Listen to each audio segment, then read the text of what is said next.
Price Lord. God is love WhatsApp കൂട്ടായ്മയുടെ 53ാമത്തെ online ഫെലോഷിപ്പിലേക്ക് കടന്നു വന്നിട്ടുള്ള ലോകത്തിന്റെ വ്യത്യസ്ത ഭാഗങ്ങളുള്ള ദേവദാസി ദാസന്മാർ, ദൈവമക്കൾ, ഓൺലൈനിലൂടെ ഞാൻ ശ്രദ്ധിച്ചുകൊണ്ടിരിക്കുന്ന പ്രിയപ്പെട്ടവർ എല്ലാവർക്കും ക്രിസ്തുയേശുവിന്റെ നാമത്തിലുള്ള സ്നേഹവന്ദനത്തെ അറിയിക്കുന്നു. ഇന്നത്തെ നമ്മുടെ ക്ഷണം സ്വീകരിച്ച് നമ്മുടെ ദൈവനെ ശുശ്രൂഷയ്ക്കായി കടന്നു വന്നിട്ടുള്ളത് പാസ്റ്റർ തോമസ് ജോൺ ആണ്. പ്രിയ ദേവദാസിനെ ഓർത്ത് ഞാൻ ദൈവത്തെ സ്തുതിക്കുന്നു. പ്രിയ ദേവദാസിന്റെ സ്വദേശം പത്തനംതിട്ട ജില്ലയിൽ ഇലന്തൂരാണ്. ഇപ്പോൾ അമേരിക്ക ഒക്കലഹോമ എന്ന സ്ഥലത്തായിരിക്കുന്നു. അവിടെയുള്ള IPC എബനേസർ ചർച്ച് എന്നറിയപ്പെടുന്ന ദൈവസഭയിൽ നീണ്ട വർഷങ്ങൾ ദൈവത്തിന്റെ വേലയോടൊപ്പം ആയിരിക്കാൻ കർത്താവ് പ്രിയ ദേവദാസിനെ സഹായിച്ചു. ഇപ്പോൾ ഫേസ്ബുക്കിലും സൂം പ്ലാറ്റ്ഫോമിലും ഒക്കെ കർത്താവ് അതിശക്തമായി പ്രിയ ദേവദാസിനെ ഉപയോഗിച്ചുകൊണ്ടിരിക്കുന്ന ഓർത്ത് ഞാൻ ദൈവത്തെ സ്തുതിക്കുന്നു. അമേരിക്കയിൽ വരുന്നതിന് മുമ്പ് തന്നെ മധ്യപ്രദേശിലുള്ള ഇന്ത്യ ഗോസ്പൽ മിഷൻ എന്നറിയപ്പെടുന്ന സംഘടനയുമായി ചേർന്ന് അനേക ആത്മാക്കളെ നേടുവാൻ പ്രിയ ദേവദാസിന്റെ കർത്താവ് ഭാഗ്യമൊരുക്കി. ഞങ്ങളുടെ എളിയ ക്ഷണം സ്വീകരിച്ച് വന്നതിൽ ഒത്തിരി സന്തോഷമുണ്ട്.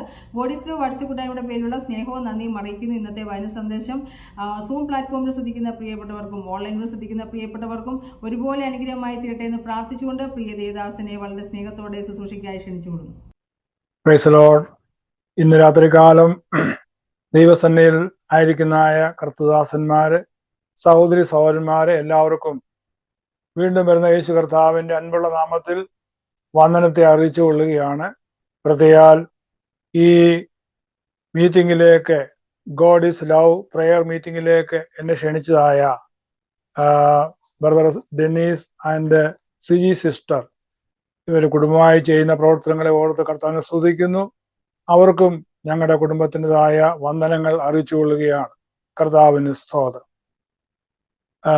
ഇന്ന് രാത്രികാലം അനുഗ്രഹമായ പാട്ടുകൾ പാടി കർത്താവിനെ സ്തുതിപ്പാൻ തക്കോണം പ്രിയ ജിമ്മി ബ്രദറിനും കുഞ്ഞുങ്ങൾക്കും കർത്താവ് സഹായിച്ചല്ലോ. വളരെ അനുഗ്രഹമായ പാട്ടുകളായിരുന്നു, ഹൃദയസ്പർശിയായ പാട്ടുകളായിരുന്നു. അതെന്നെയും വളരെ ടച്ച് ചെയ്തു. കുവൈറ്റിന്റെ പ്രദേശത്തായിരിക്കുമ്പോൾ ദൈവദാസനെ കുടുംബമായിട്ട് പിന്നെയും എടുത്ത് ഉപയോഗിക്കട്ടെ എന്ന് ആത്മാർത്ഥമായിട്ട് പ്രാർത്ഥിക്കുകയാണ്. ഇന്ന് പകൽക്കാലം ഇങ്ങനെ എനിക്കൊരു അവസരം ഒരുക്കി തന്നായ പ്രിയ കുടുംബത്തോട് ഒന്നുകൂടെ ഡെന്നിസ് സഹോദരിയോടും സിജി സിസ്റ്ററോടും വന്ദനത്തെ അറിയിച്ചു കൊള്ളുകയാണ്. ദൈവം നമ്മളെ സഹായിക്കുമാറാകട്ടെ. സ്തോത്രം. എൻ്റെ വൈഫിന്റെ പേര് ലിസി തോമസ്. 2 മക്കളാണ് ഉള്ളത്. അവർ രണ്ടുപേരും വിവാഹിതരായി മറ്റ് ഭാഗങ്ങളിൽ, മറ്റ് സ്റ്റേറ്റുകളിൽ ഒരു മോള് അറ്റ്ലാന്റയുടെ പ്രദേശത്ത് കുടുംബമായിട്ട് പാർക്കുന്നു, മോനെ ഡാളസിൽ കുടുംബമായിട്ട് പാർക്കുന്നു. കർത്താവിന്റെ വേല ചെയ്തുകൊണ്ടിരിക്കുന്നു. ആദ്യം പ്രാരംഭമായിട്ട് എൻ്റെ ഒരു അനുഭവ സാക്ഷ്യം ചെറുതായിട്ട് എന്ന് പറയാൻ ആഗ്രഹിക്കുകയാണ്. എന്നെ പരിചയപ്പെടുത്തിയല്ലോ. കർത്താവിന്റെ വേലയുടെ മുമ്പിൽ അനേക നാളുകൾ കഷ്ടങ്ങളിൽ കൂടെ പ്രയാസങ്ങളിൽ കൂടെ ഒക്കെ കടന്നുപോയ അനുഭവങ്ങളൊക്കെ ഉണ്ടായിരുന്നു. ഞങ്ങളുടെ സ്വന്തം സ്ഥലം അത് ഇലന്തൂര് ആണ്. എൻ്റെ പിതാവ് ഒരു പാസ്റ്ററായിരുന്നു. എൻ്റെ മാതാവ്, പിതാവ് രണ്ടുപേരും ഇവിടെ കടന്നു വന്നു. ഇവിടെ ഞങ്ങളോടൊപ്പം ഉണ്ടായിരുന്നു.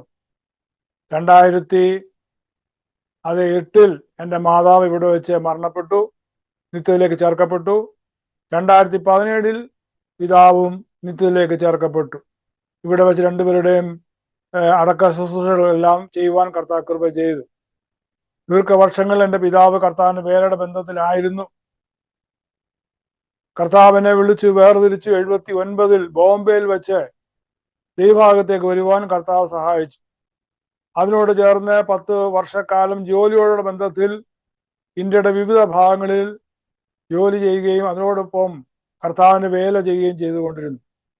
അതിനുശേഷം പൂർണ്ണമായിട്ട് കർത്താവിന്റെ വേലയ്ക്ക് വേണ്ടി ഇറങ്ങണം എന്നുള്ള വിളി വന്ന നിമിത്തമായിട്ട് ജോലി രാജിവെച്ച് ഞങ്ങൾ നാട്ടിൽ കടന്നു വന്ന് മണക്കാല ഫെയ്ത്ത് തിയോളജിക്കൽ സെമിനാരിൽ ദൈവവചനം പഠിച്ച് അതിനുശേഷം ബിലായുടെ പ്രദേശത്ത് കുടുംബമായിട്ട് അവിടെ കടന്നു വന്ന് ചെന്ന് പ്രവർത്തിപ്പാൻ കർത്താവ് സഹായിച്ചു. അവിടെ ഉള്ള ചർച്ച് ഉണ്ടായിരുന്നുവെങ്കിലും അതൊക്കെയും ശോചനീയമായ അവസ്ഥയിലായിരുന്നു. എന്നാൽ ദൈവാത്മാവ് പ്രവർത്തിച്ച് അനുസരിച്ച് അവിടെ പ്രവർത്തനം ആരംഭിക്കുകയും അനേക ആത്മാക്കളെ കണ്ട് സന്തോഷിപ്പാനും 4 പുതിയ സ്റ്റേഷനുകൾ അത് വേല ആരംഭിപ്പാനും അങ്ങനെ ആത്മാക്കളെ കൊണ്ട് സഭ നിറയുവാനും കർത്താവ് സഹായിച്ചു. അതിനുശേഷം ഈ രാജ്യത്തേക്ക് വരുവാൻ, അമേരിക്കയിലേക്ക് വരുവാൻ കർത്താവ് അവസരം ഒരുക്കി.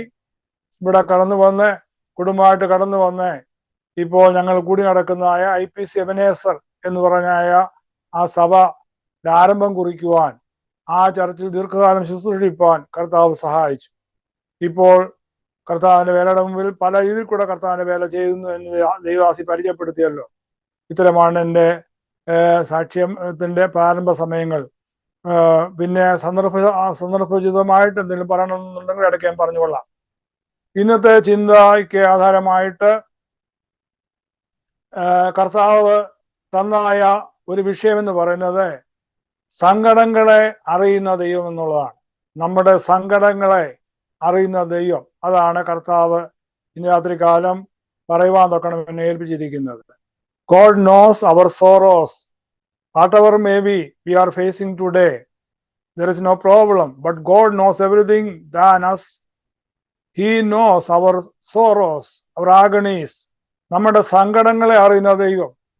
അതിനോട് ബന്ധപ്പെട്ട് നമുക്കൊരു വേദഭാഗം വായിക്കാം. പുറപ്പാട് പുസ്തകം 3-ാം അധ്യായത്തിന്റെ 7-ാമത്തെ വായിക്കാം. Exodus chapter 3 verse 7. പുറപ്പാട് 3-ാം അധ്യായത്തിന്റെ 7-ാമത്തെ സ്തോത്രം. അത് ഇപ്രകാരമാണ്: യഹോവ അരുളി ചെയ്തത്, മിസ്രൈമിലുള്ള എന്റെ ജനത്തിന്റെ കഷ്ടത ഞാൻ കണ്ടു. ഊഴിയ വിചാരകന്മാർ നിമിത്തമുള്ള അവരുടെ നിലവിളിയും കേട്ടു. ഞാൻ അവരുടെ സങ്കടങ്ങൾ അറിയുന്നു. സ്തോത്രം.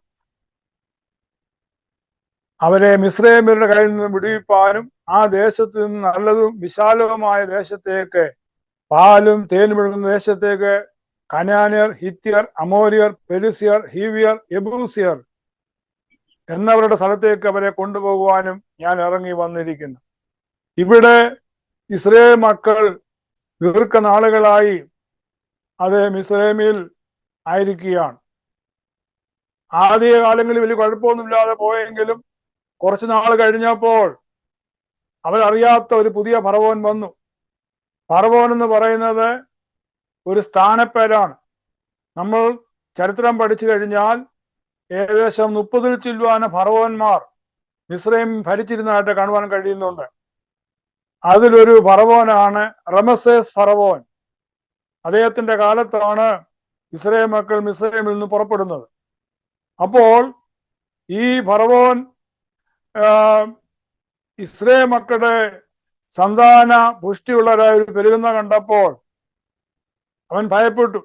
കാരണം അവരെ ഇസ്രായേൽ ജനം ആൾബലം കൊണ്ടും അതേ സമ്പത്ത് കൊണ്ടും അനുഗ്രഹിക്കപ്പെട്ടവരായി ഉയർന്നു വരുന്നത് കണ്ടപ്പോൾ അവരെ എങ്ങനെയെങ്കിലും തകർത്ത് കളയണം, അവരെങ്ങനെയെങ്കിലും ഇല്ലാതാക്കി കളയണം എന്നുള്ള ചിന്താഗതിയിൽ അവരെ പീഡിപ്പിക്കുവാൻ വേണ്ടി പല രീതിയിൽ കൂടെ ഫറവോൻ ശ്രമിക്കുന്നതായിട്ട് കാണുവാൻ കഴിയുന്നുണ്ട്. ആ സന്ദർഭത്തിൽ ഊഴിയ വിചാരകന്മാർ നിമിത്തമുള്ളതായ അവരുടെ വേദന, കഷ്ടത വളരെയധികം ദയനീയമായ രീതിയിൽ കൂടെയാണ് കാര്യങ്ങൾ മുൻപോട്ട് നീങ്ങുന്നത്. അവിടെ കാണാൻ കഴിയും, അവരുടെ നിലവിളി സ്വർഗത്തിലെത്തി എന്ന് കാണാൻ കഴിയുന്നുണ്ട്. സ്വർഗത്തിലെത്തി. സ്തോത്രം. ഇവരാരാണ്? അബ്രഹാമിന്റെയും ഇസ്ഹാക്കിന്റെയും യാക്കോബിന്റെയും കൊച്ചുമക്കളാണ്. ഈ ജനത്തിന്റെ കരച്ചിൽ കണ്ടവനായ ദൈവം അവിടെ മോശയ്ക്ക് പ്രത്യക്ഷപ്പെട്ടിട്ട് പറയുകയാണ്. നമ്മൾ വായിച്ച വാക്യത്തിൽ കാണാൻ കഴിയും. 7-ാമത്തെ വാക്യമാണല്ലോ വായിച്ചത്, 3-7 പുറപ്പാട്. അതെ, കർത്താവിന് സ്തോത്രം. യഹോവ അരുളി ചെയ്തത്, മിസ്രൈമിലുള്ള എന്റെ ജനത്തിന്റെ കഷ്ടത ഞാൻ കണ്ടു. 2 വട്ടമാണ് ഇവിടെ പറയുന്നത് കണ്ടു. ദൈവം ഒരു കാര്യം പഴയ നിമിത്തത്തിൽ കാണാൻ കഴിയും. 2 വട്ടം ഒരു കാര്യം അഭിസംബോധന ചെയ്യുമ്പോൾ അതിന് ഒരു പ്രത്യേകതയുണ്ട്. അബ്രഹാം ഒരിക്കൽ മകനെ അറുക്കുവാൻ വേണ്ടി മോറിയ മലയിൽ അവന് നേരെ കത്തി ഉയർത്തിയപ്പോൾ പെട്ടെന്ന് അബ്രഹാമിനെ ദൈവം വിളിക്കുന്നത് എങ്ങനെയാണ്? അബ്രഹാമേ, അബ്രഹാമേ. 2 പ്രാവശ്യമാണ് വിളിക്കുന്നത്. ശമൂവേൽ ബാലനെ ദൈവത്തിന്റെ ആലയത്തിൽ അവൻ കിടന്നുറങ്ങുമ്പോൾ ദൈവം വിളിക്കുന്നത് ശമൂവേലേ, ശമൂവേലേ. സ്തോത്രം. മോശയെ വിളിക്കുന്നത് മോശേ. ഇതിനെല്ലാം വലിയ അർത്ഥങ്ങളുണ്ട്. തിടുക്കത്തിൽ വിളിക്കുകയാണ്. കാരണം ദൈവം പ്രത്യേകമായിട്ട് കണ്ടതായ വ്യക്തികളെ ദൈവം പ്രത്യേകമായിട്ട് തിടുക്കത്തിൽ വിളിച്ചു വേർതിരിക്കും. സ്തോത്രം. യെശയ്യാവിൽ വായിക്കുന്ന ഇപ്രകാരമാണ്: നീ എന്നെ അറിയാതിരിക്കെ ഞാൻ നിന്നെ ഓമന പേർ ചൊല്ലി വിളിച്ചിരിക്കുന്നു. ഇന്ന് രാത്രികാലം എന്നെ കേൾക്കുന്ന പ്രിയപ്പെട്ടവരെ, ഞാൻ പറയട്ടെ, നമ്മൾ പലരും അറിയാതെ ഇരിക്കുമ്പോൾ നമ്മുടെ അമ്മയുടെ ഉദരത്തിൽ കിടക്കുന്ന സന്ദർഭത്തിൽ കർത്താവ് നമ്മളെല്ലാം കണ്ടിരുന്നു.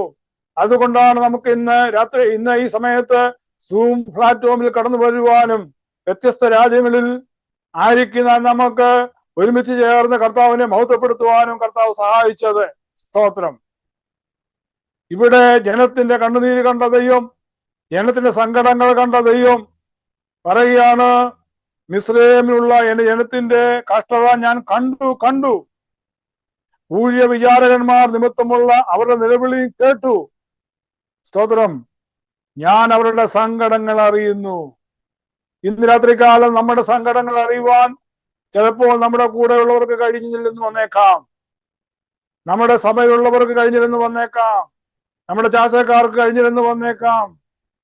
അതെ, നമ്മുടെ കൂടെ പഠിക്കുന്നവർക്ക്, ജോലി ചെയ്യുന്നവർക്ക് നമ്മുടെ സങ്കടങ്ങൾ എന്തുവാണെന്ന് യഥാർത്ഥമായിട്ട് മനസ്സിലാക്കുവാൻ കഴിഞ്ഞില്ല എന്ന് വന്നേക്കാം. എന്നാൽ ആ സന്ദർഭങ്ങളിൽ സ്തോത്രം, ആമേൻ, സ്തോത്രം, സങ്കടങ്ങളെ അറിയുന്നവനായ ഒരു ദൈവം നമുക്ക് വേണ്ടി ജീവിക്കുന്നു എന്നുള്ളതാണ് അത് നമ്മൾ അറിഞ്ഞിരിക്കേണ്ടത്. കർത്താവിന് സ്തോത്രം. സങ്കടങ്ങളെ അറിയുന്ന ദൈവം. ഒരിക്കൽ റാന്നിയിലായിരുന്നു ഞങ്ങളുടെ ആദ്യത്തെ വീട്. 4 ഏക്കർ വീടും 4 ഏക്കർ പുരയിടവും വീടും കാര്യങ്ങളും എല്ലാം ഉണ്ടായിരുന്നു. എന്റെ പിതാവ് മിലിറ്ററിയിലായിരുന്നു. ആദ്യം മിലിറ്ററിയിൽ കർത്താവിന്റെ വേല ചെയ്തുകൊണ്ടിരുന്നു. അവിടെ വെച്ച് കണ്ണിന്റെ കാഴ്ച നഷ്ടപ്പെട്ടു. അതുകൊണ്ട് അവർ ടെർമിനേറ്റ് ചെയ്തു. മിലിറ്ററിയിൽ നിന്ന് പിരിഞ്ഞു പോരേണ്ടതായിട്ട് വന്നു. നാട്ടിൽ വന്നപ്പോൾ ഭൂമിയൊക്കെ ഉണ്ടെങ്കിലും കൃഷിയൊന്നുമില്ല. അങ്ങനെ വലിയ ബുദ്ധിമുട്ടായി. എങ്കിലും കർത്താവിന്റെ വേല ചെയ്യുവാൻ തൊക്കണം ഉത്സുകനായി അനേക ഇടങ്ങളിൽ കർത്താവിന്റെ വേല ചെയ്തുകൊണ്ടിരുന്നു. ഭൗതികമായിട്ട് വലിയ ബുദ്ധിമുട്ടുണ്ടായി. 4 ഏക്കർ പുരയിടം എല്ലാം നഷ്ടപ്പെട്ടു. വീട് നഷ്ടപ്പെട്ടു. 6 വാടക വീടുകളിൽ താമസിക്കേണ്ടതായിട്ട് വന്നു. വാടക കൊടുക്കാൻ പോലും നിവൃത്തിയില്ലാത്തൊരവസ്ഥയിലേക്ക് ഞങ്ങൾ നീങ്ങപ്പെട്ടു. അതെ, സഭാ ചാർജിന് പിതാവിരിക്കുമ്പോൾ ബസ് കൂലിക്ക് പോലും പൈസയില്ല. നടന്നു പോയിട്ടുണ്ട്. 10 മൈലൊക്കെ നടന്നു പോയാണ് സഭയോ നടത്തിയിട്ട് തിരിച്ചു വരുന്നത്. ആരും ബസ് കൂലി അന്നില്ല. അന്ന് സഭയിൽ നിന്ന് കിട്ടുന്നത് വെറും 35 രൂപയാണ്. പണ്ടത്തെ കാര്യമാണ് പറയുന്നത്. അങ്ങനെ എല്ലാം നഷ്ടപ്പെട്ടവനായി തീർന്ന എന്റെ പിതാവ് ജീവിക്കാൻ മുൻപോട്ട് വഴി കാണുന്നില്ല. അങ്ങനെ മുൻപോട്ട് പോകുമ്പോൾ അതേ ജീവിതത്തിൽ തരിപ്പണമായി, പാസ്ബുക്കിനകത്തൊന്നുമില്ല. അവസാനം ദൈവസന്നിധിയിൽ കൊണ്ടുവന്ന് പാസ്ബുക്ക് വെച്ചിട്ട് പറഞ്ഞു, കർത്താവേ, എന്റെ കയ്യിൽ ഒന്നുമില്ല, എല്ലാം നഷ്ടമായി പോയി. ഞാൻ നിന്റെ വേലയ്ക്ക് വേണ്ടി ഇറങ്ങി തിരിച്ചു. ഞാൻ സഹോദരം, എല്ലാം നഷ്ടമായി പോയി. പല രീതിയിൽ കൂടെ വലിയ എതിർപ്പുകൾ ഭവനത്തിൽ നിന്നും ദേശത്തു നിന്നുണ്ടായി. പൂച്ചയുടെ വേലയ്ക്ക് ഇറങ്ങിയ നിമിത്തമായിട്ട് കുടുംബങ്ങളിൽ നിന്നൊക്കെ. എന്നാൽ ഇപ്പോൾ ഞാൻ കണ്ണിന് കാഴ്ചയുമില്ല. എന്റെ മകൻ, ഞാൻ ഒറ്റ മകനേ ഉള്ളൂ, ആണും പെണ്ണുമായിട്ട്. ഞാൻ അന്ന് വിശാപനത്തിരിക്കുകയാണ്. അപ്പോൾ എന്റെ മകന് ഇത് അറിഞ്ഞു കഴിഞ്ഞാൽ അവന്റെ സ്ഥിതി എന്തായി തീരും എന്നൊക്കെ ചിന്തിച്ചിട്ട് ഞാൻ അതുകൊണ്ട് എങ്ങോട്ടെങ്കിലും കയറിപ്പോവുകയാണ്. എന്റെ ഭാര്യയും എന്റെ മകനെ നീ നോക്കിക്കൊള്ളണം എന്ന് പറഞ്ഞ് അവിടെ നിന്നും യാത്ര ചെയ്ത് പാസ്ബുക്ക് അവിടെ വലിച്ചു കയറി കൈതക്കാട്ടി കളഞ്ഞിട്ട് ഭാര്യ അമ്മച്ചിയോടെ ഒരു വാക്ക് പറഞ്ഞിട്ട് പ്രാർത്ഥിച്ച് അവിടെ നിന്ന് ഇറങ്ങി. കൂടലിൽ എന്ന് പറഞ്ഞ ദേശമുണ്ട് നാട്ടിൽ, കൂടൽ. അന്ന് കൂടലിൽ കുഞ്ഞിച്ചാന്, വാര്യവൻ യോനാച്ചാന്, ഇവർ 2 പ്രവാചകന്മാരുണ്ടായിരുന്നു. അതിൽ ഇവർ 2 പേരും വലിയ വെളിപ്പാടും കൃപാവരങ്ങളുള്ളതായ ദൈവദാസന്മാരായിരുന്നു. ആ കൂടലിൽ കുഞ്ഞിഞ്ഞ് എന്ന് പറഞ്ഞ ദൈവദാസന്റെ അടുത്ത് എത്തി പ്രാർത്ഥിച്ചുകൊണ്ടിരിക്കുമ്പോൾ ദൈവാത്മാവ് ഇങ്ങനെ പറഞ്ഞു, മകനെ, നീ ആത്മീയനായിട്ട് സമ്പന്നനാണെങ്കിലും നീ ഭൗതികമായിട്ട് ഭൂമി കുലുക്കം പോലെ കുലുങ്ങിയിരിക്കുകയാണ്. എന്നാൽ എന്നെ സേവിക്കുന്നവനെയും എന്നെ സ്നേഹിക്കുന്നവനെയും ഞാൻ മറന്നു കളയുന്ന ദൈവമല്ല. 1980 മുതൽ നിന്റെ കമന്നുപോയ ഭൗതികമായ കുടം ഞാൻ നിവർത്തി വെച്ച് അതിൽ മഴ പെയ്ക്കാൻ വേണ്ടി പോവുകയാണ്. ധൈര്യമായിട്ട് നീ വീട്ടിലേക്ക് പോവുക എന്ന് പറഞ്ഞു. അങ്ങനെ നാട്ടിൽ കടന്നു വന്ന് ധൈര്യമായിട്ട് വീട്ടിൽ കടന്നു വന്നു. കർത്താവ് പറഞ്ഞതുപോലെ വാക്തത്വം ദൈവം പറഞ്ഞിട്ടുണ്ടെങ്കിൽ അത് നിവർത്തിപ്പാൻ ശക്തനായ ദൈവമാണ്. 80 മുതൽ അറിയപ്പെടാത്ത നന്മകൾ കർത്താവ് തരാൻ വേണ്ടി തുടങ്ങി. അപ്പച്ചൻ ചെന്ന് പ്രാർത്ഥിക്കുമ്പോൾ അനേകർ സൗഖ്യമാവാൻ തുടങ്ങി. അതിൽ കൂടെ പല നന്മകൾ ഞാൻ ഭവനത്തിലേക്ക് ലഭിച്ചു. ചുരുക്കം പറഞ്ഞു കഴിഞ്ഞാൽ ഇലന്തൂരിന്റെ പ്രദേശത്തെ വന്ന് താമസമാക്കി അവിടെ ഒരു വീട് വെച്ച് താമസമാക്കുവാനും കർത്താവിന്റെ വേല ദേശത്ത് ചെയ്യുവാനും പിതാവിനെ ദൈവം ഇടയാക്കി. ഈ മക്കളെ തലമുറയായ അടിയിലേയും ദൈവം അനുഗ്രഹിച്ചു. ഈ ദേശത്തേക്ക് വരുവാനുള്ള വഴികൾ ദൈവം തുറന്നു തന്നു. ഇവിടെ 25 വർഷത്തെ ചിലവാനമായി ദേശത്തായിരിക്കുന്നു. ദൈവമക്കളെ, ഞാൻ നിങ്ങളോട് പറയട്ടെ, ദൈവം കടക്കാരനല്ല. ഇന്ന് രാത്രിക്കാലം ഏതെങ്കിലും വിഷയത്തിന് മുമ്പിൽ ഭാരത്തോടെ വേദനയോടുകൂടി കർത്താവെ എന്റെ സങ്കടങ്ങളെ കാണുവാൻ ആരുമില്ലയോ എന്ന് ഓർത്ത് മനമൊരുകി പ്രാർത്ഥിക്കുന്ന ആരെങ്കിലും, നിലവിളിക്കുന്ന ആരെങ്കിലും ഞങ്ങളെ ശ്രദ്ധിക്കുന്നുവെങ്കിൽ ഇന്ന് രാത്രിക്കാലം എന്റെ അനുഭവത്തിന്റെ വെളിച്ചത്തിൽ ഞാൻ നിങ്ങളോട് പറയട്ടെ, ഞാൻ വെറുതെ പ്രസംഗിക്കുന്നതല്ല, എന്റെ അനുഭവത്തിന്റെ വെളിച്ചത്തിലാണ് ഞാൻ നിങ്ങളോട് പ്രസംഗിക്കുന്നത്. ഇന്ന് രാത്രികാലം എന്റെ സങ്കടങ്ങളെ കണ്ട ദൈവം, എന്നെ ഉയർത്തിയ ദൈവം, ഇന്ന് രാത്രികാലം നിങ്ങളുടെ സങ്കടങ്ങളെ കണ്ട് നിങ്ങളെ മാനിപ്പാൻ ദൈവം ശക്തനായ ദൈവമായ കർത്താവിന് സ്തോത്രം.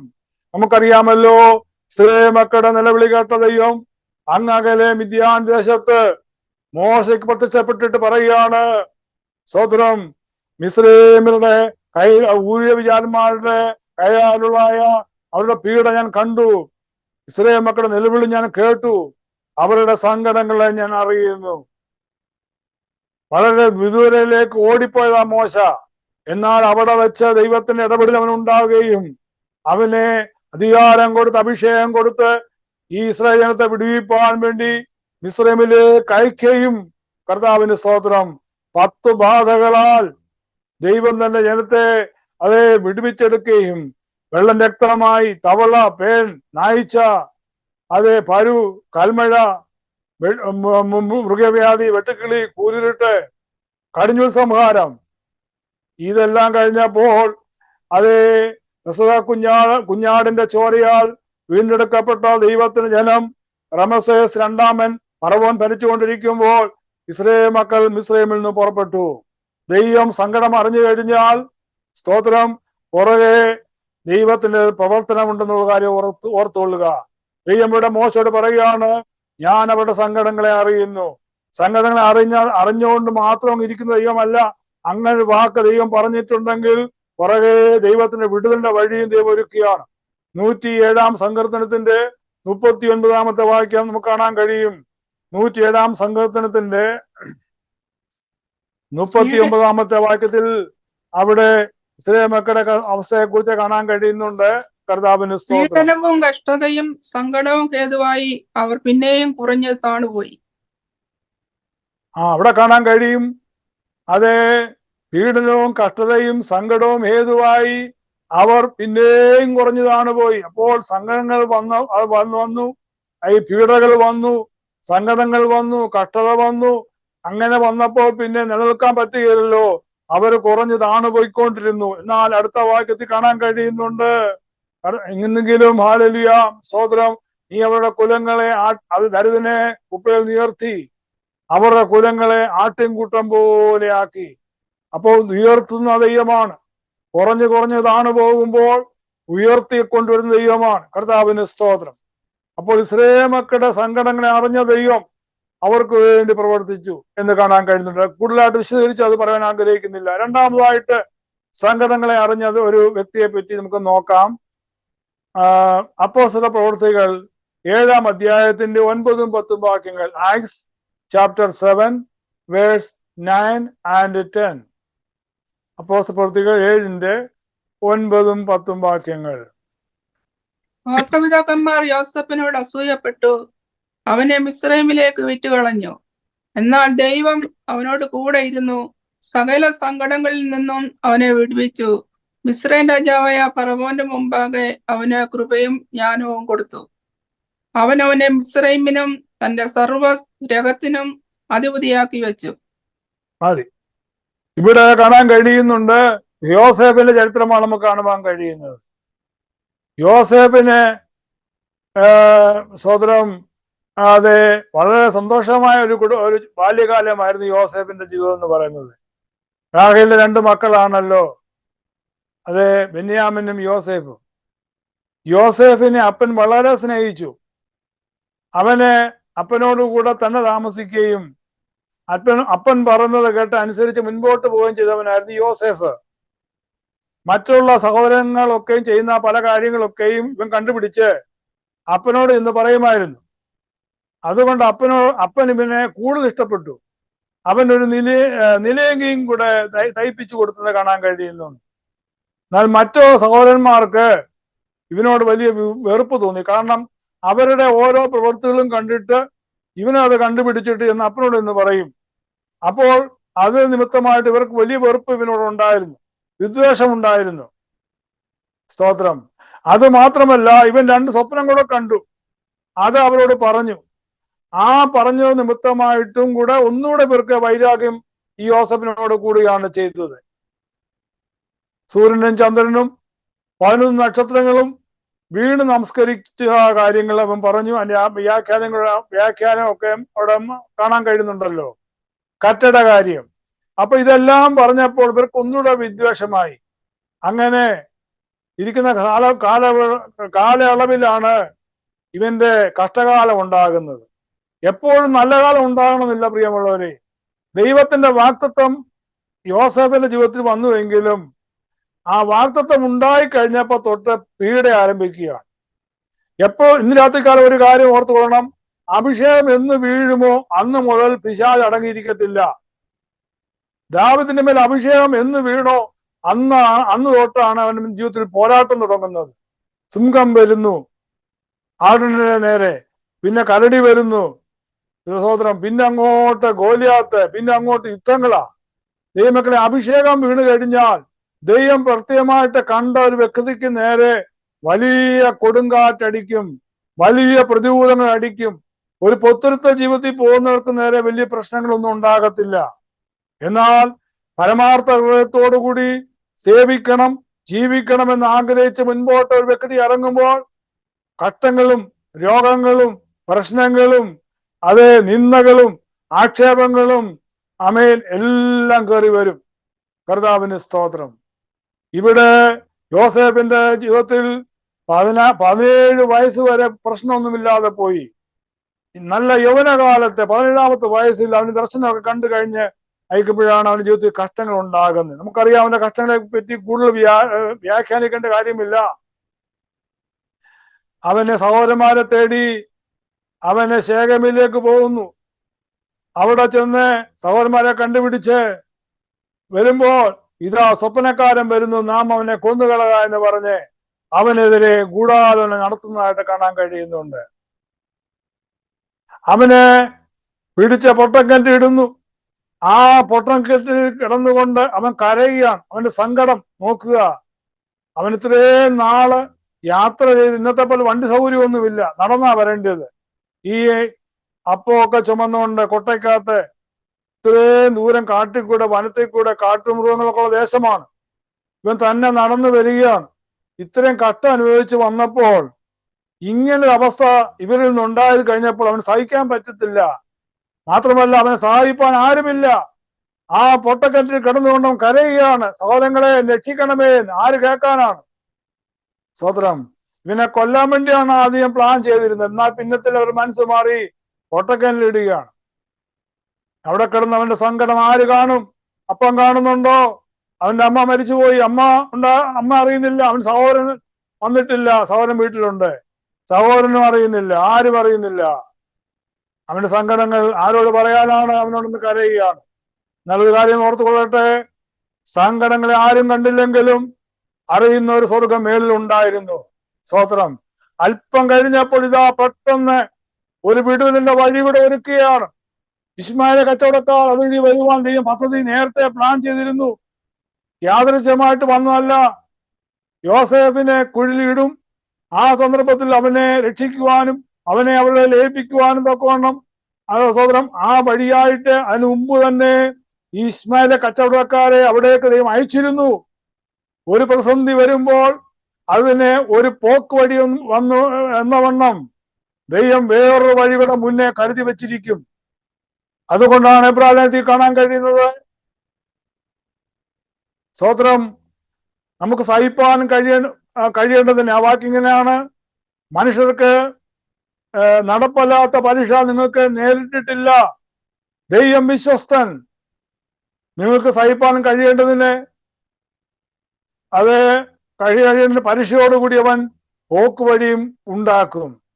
അപ്പോൾ പരീക്ഷകൾ വരുമ്പം, പ്രശ്നങ്ങൾ വരുമെങ്കിലും അതിനോട് ചേർന്ന് ദൈവ പൈതലിനു വേണ്ടി ദൈവം നേരത്തെ ചില കാര്യങ്ങൾ ക്രമീകരിച്ചു വച്ചിരിക്കും.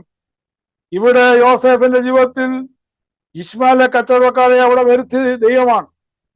ഇവരുടെ മനസ്സ് മാറി അവർക്ക് കൊടുക്കുകയാണ്. അവരുടെ കിട്ടിക്കഴിഞ്ഞപ്പോൾ അവൻ മനസ്സിലായി, ഇവരെന്നെ അടിമയായിട്ട് വിറ്റിരിക്കുന്നു. ഒന്നുകൂടെ കരയാൻ തുടങ്ങി. ഇവരിനി എങ്ങോട്ടാ കൊണ്ടുപോകുന്നത്? ഒരു അടിമപാലനായിട്ട് ഏൽപ്പിക്കപ്പെട്ടിരിക്കുകയാണ്. സ്തോത്രം. അവിടെയും കിടന്ന് കരയുകയാണ്. അതിനുശേഷം സ്തോത്രം, ആ സങ്കടങ്ങളെ ആര് കാണാനാണ്? പക്ഷെ ഇതെല്ലാം കർത്താവ് നോട്ട് ചെയ്ത് വെക്കുന്നുണ്ട്. അതിനുശേഷം അവനെ കൊണ്ടുവന്ന് പൊത്തിപ്പാന്റെ വീട്ടിൽ വെച്ചു. ആ വീട്ടിൽ കൊണ്ട് പൊത്തിപ്പറവനെ മേടിച്ചു. അവിടെ വേലയ്ക്ക് നിർത്തി.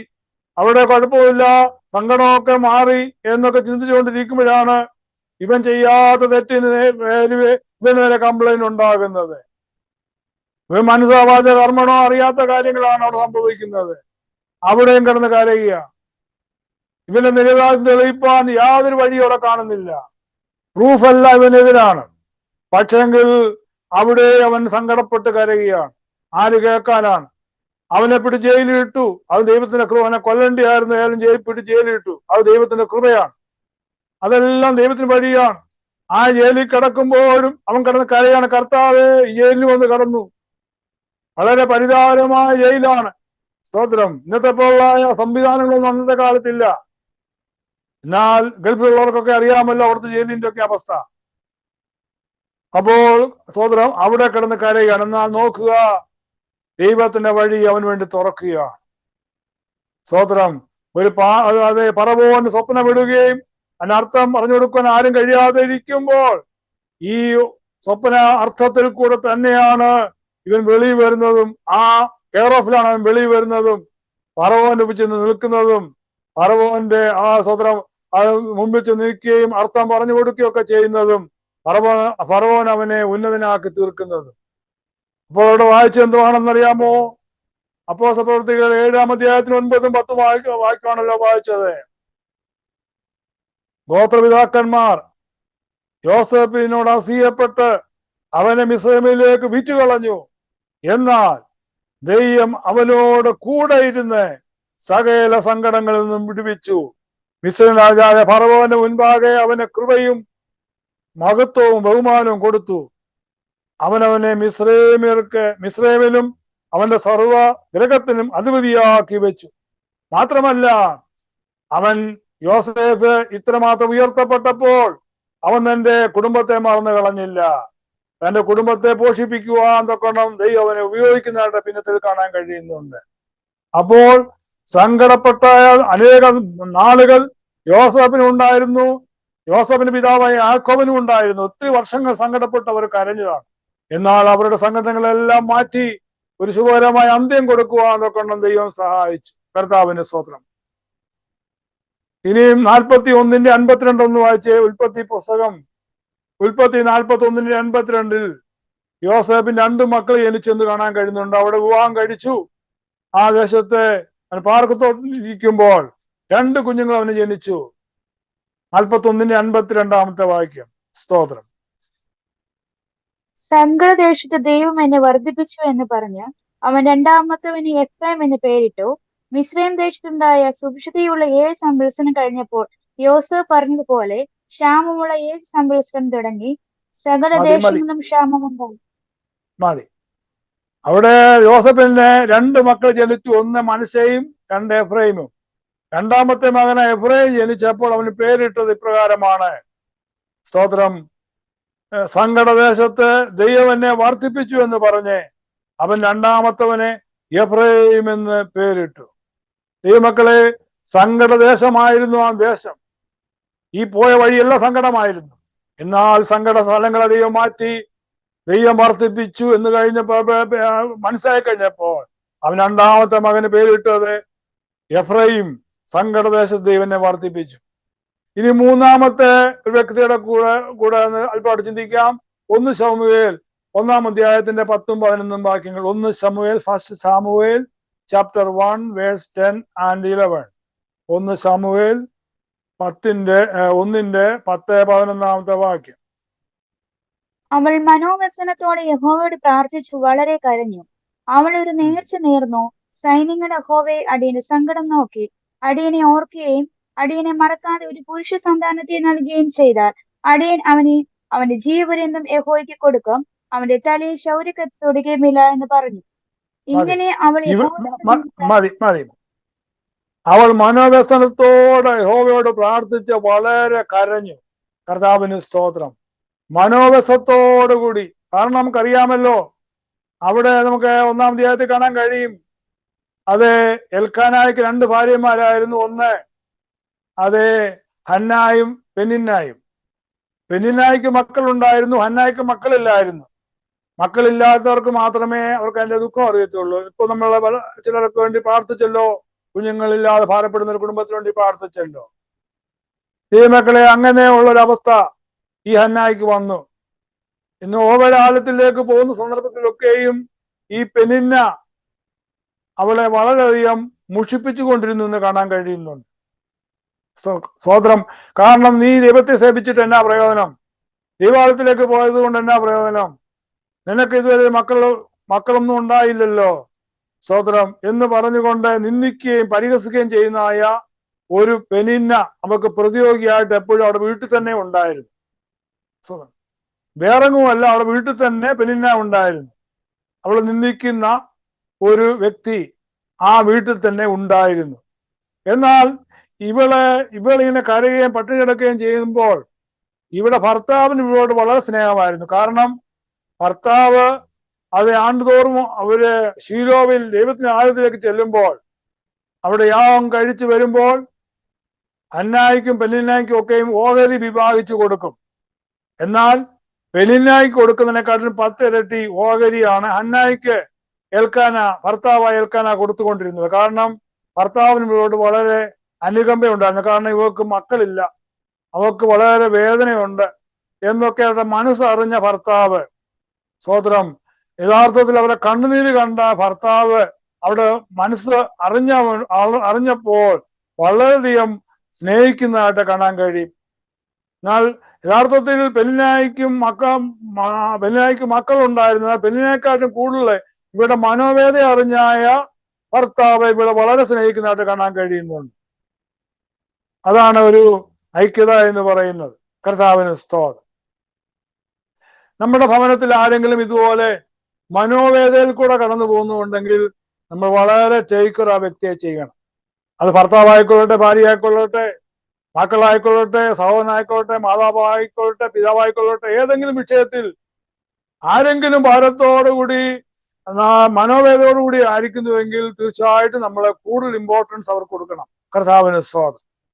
ഇവിടെ ഹന്ന സ്തോത്രം അത് ഇങ്ങനെ സങ്കടപ്പെട്ട് കരയുമ്പോൾ പെനിന്ന ദുഃഖിപ്പിച്ചുകൊണ്ടിരുന്നുവെങ്കിലും എൽക്കാന അവളെ ആശ്വസിപ്പിച്ചുകൊണ്ടിരുന്നത് കാണാൻ കഴിയുന്നുണ്ട്. അങ്ങനെ ഇരിക്കുമ്പോഴാണ് ഇവളുടെ ദൈവത്തിന്റെ ആലയത്തിൽ ചെന്നിട്ട് അന്ന് ഹൃദയം പൊട്ടി ദൈവത്തോട് ദൈവസന്നയിൽ ഇരുന്ന് കരയുന്ന ഒരു കാഴ്ചയാണ് നമ്മൾ വായിച്ചത്. കർത്താവിന് സ്തോത്രം.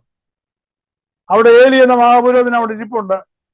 ഏലിക്ക് കണ്ണിന് കാഴ്ച മങ്ങിയിരിക്കുകയാണ്. അപ്പോൾ മുന്നേ വന്ന് പ്രാർത്ഥിക്കുന്നതും കരയുന്നതും ഒക്കെയും വ്യക്തമായിട്ട് തിരിച്ചറിയാനുള്ള കഴിവും നഷ്ടപ്പെട്ടുകൊണ്ടിരിക്കുകയാണ്. ഏലിയുടെ 2 മക്കൾ ഒഫ്നിയും ഫീനെഹാസും ഒക്കെയും ദൈവത്തിന് വിരോധമായി പ്രവർത്തിച്ചുകൊണ്ടിരിക്കുന്ന ഒരു കാലഘട്ടമാണ്. ഈ നാം അവിടെ ദുഷിക്കപ്പെട്ടുകൊണ്ടിരിക്കുന്ന ഒരു കാലഘട്ടമാണ്. ഈ സന്ദർഭത്തിൽ ഹന്ന അവിടെ ചെന്ന് ഇരുന്ന് സ്തോത്രം ദൈവത്തോട് പ്രാർത്ഥിക്കുകയാണ്. അവൾ മനോവ്യസനത്തോടെ യഹോവയോട് പ്രാർത്ഥിച്ചു വളരെ കരഞ്ഞു. ദൈവമക്കളെ, വളരെ കരയുന്നായ ആരെങ്കിലും എന്നെ ശ്രദ്ധിക്കുന്നുണ്ടോ? നിങ്ങളുടെ വിഷയത്തിന് മുമ്പിൽ നാളുകളായി വളരെ കണ്ണുനീരൊഴുക്കി കരയുന്നായ ഏതെങ്കിലും വ്യക്തികൾ ശ്രദ്ധിക്കുന്നുവെങ്കിൽ ഒരു കാര്യം ഓർത്ത് പറയട്ടെ, വളരെ കരഞ്ഞതിന് പുറകിൽ വലിയ പ്രതിഫലം ദൈവം തരാൻ വേണ്ടി പോവുകയാണ്. വളരെ കരഞ്ഞു. ആരുടെ മുമ്പിലാണ് കരയുന്നത്? സ്തോത്രം, ഏലിയുടെ മുമ്പിലല്ല, യഹോവയുടെ മുമ്പിൽ അവൾ വളരെ കരഞ്ഞിട്ട് പറയുകയാണ്. അവൾ നേർന്നു.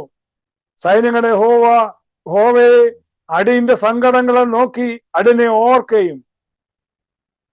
നീ എന്റെ സങ്കടങ്ങളെ നോക്കണം. എത്ര നാൾ കൊണ്ട് സങ്കടം സഹിക്കുന്നു. എന്നെ ഓർക്കണമേ. ഒരിക്കൽ ശിംശോൻ പ്രാർത്ഥിച്ചു, ദൈവമേ എന്നെ ഒരിക്കൽ കൂടി ഓർക്കണമേ. ദൈവം ഓർത്തില്ലയോ? ദൈവം തീർച്ചയായിട്ടും കരുണയുള്ളവനാ, ദൈവം ഓർക്കും.